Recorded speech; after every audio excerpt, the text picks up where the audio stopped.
season for New Year's resolutions. What was yours, Cal?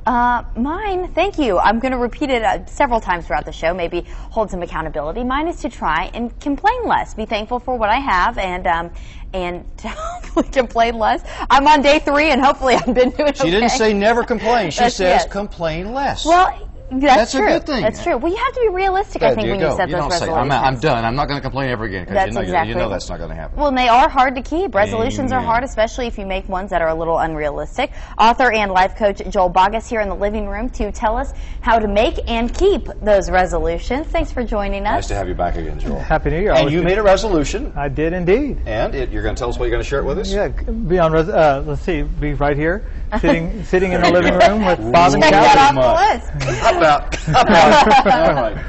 Hey, it's tough to do, though. I mean, of course, you hear the standards. Of course, I'm going to lose 6 pounds. I'm going to lose 10 pounds. I'm going to try and quit smoking. There are so many things that you try and you set yourself up for failure, though. Sometimes, don't you? Sometimes. What I've found is that when people are setting goals and resolutions for themselves, they spend far too much time focusing on what they're moving from or moving away from, and not enough time on, well, where are they trying to move to? And when you're setting goals for yourself, any goals, could be weight loss, could be finding a better job, could be being a better parent.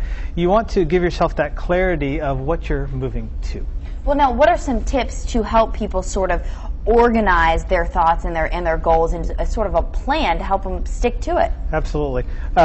You want to definitely understand what you're going to. And number 2, you really want to understand your motivation. Why is it important for you to achieve whatever the goal is that you're trying to accomplish? And motivation is different for everyone. And once you understand that motivation, get that clarity, then you can keep yourself moving forward even through the rough spots. I'm going to write this down. I'm going to write this down. I'm going to have it. I'm making a decision today. I'm going to write it down. Absolutely. Is that a good thing to write it down? Absolutely. You've got to write down your goals, and I recommend it for all of my clients because something magical happens when you write down your goals. And what I've experienced with all of my clients and myself personally is when you write it down, you trigger the strategies of, well, what's going to help me get there? And when you write it down, your mind works a few sentences, sometimes even a few paragraphs ahead of what you're writing, and you'll start to come up with strategies to help you move forward. Maybe also, hey, I wrote that down. You feel accountable for it now. Gee, no kidding. I wrote that down. Yeah, or put it in a place where it sort of stares at you. There you go. You made that promise. What are you going to do now? A dream stays a dream until you write it down. Well, there you go. Now, we've talked about a little bit about specifics about ways to keep your resolutions once you've made them, but we saw just a second ago, what are some other specific ways that we can sort of hold ourselves accountable for these resolutions? Sure. Well, Bob said it earlier. He said, get yourself an accountability partner. And that is key. Now, that could be your spouse. I got plenty of those. Yeah. that could be a spouse. That could be a coworker. That could be a friend. But get yourself an accountability partner and make it a point to meet with them once a week, once a month. Put together a clear plan to help you move forward. Another idea would be to identify the resources that you already have that will help you move forward. Right. Take inventory of what you have, and then look at, well, what do you still need? Right. I find that a lot of times people are thinking, people's minds begin to wonder and they think, well, gosh, I need this and I need this.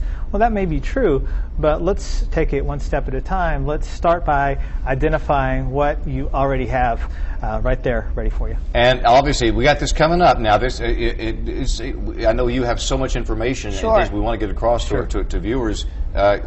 This is the best way to get it. Come by and see you. Right? Absolutely. Yeah. January 4th, 7 o'clock.